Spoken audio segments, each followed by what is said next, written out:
সীমিত দৈর্ঘ্য কাহিনী চিত্র বিভাগে এবার সেরা অভিনেতার পুরস্কার। কারা পেলেন মনোনয়ন নিশা ভাইয়া ছাড়া? চলুন দেখে নিই পর্দায়।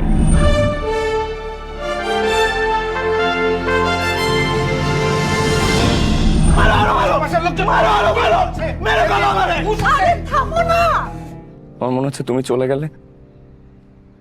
গেলে আমি আবার রিল্যাপস করবো। এই বাড়িতে ডিম ছাড়া কিছু হয় না, কিছু হইবো না। আমি নিজের টাকা দিয়ে অন্যের দোকান থেকে তো সদাই কিনতে পারবো না। দেখছো কয়টা তাল গাছ? কত কয়টা? একটা, দুইটা, তিনটা, চারটা, পাঁচটা।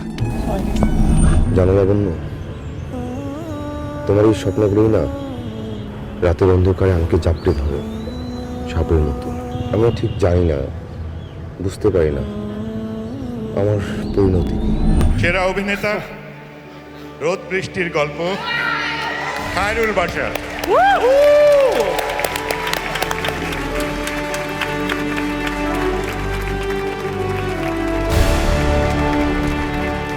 আমার টিমকে ধন্যবাদ জানাতে চাই, আমার কোয়ালিটির যারা ছিলেন, এবং বিশেষ করে সুব্রত সঞ্জীবদা।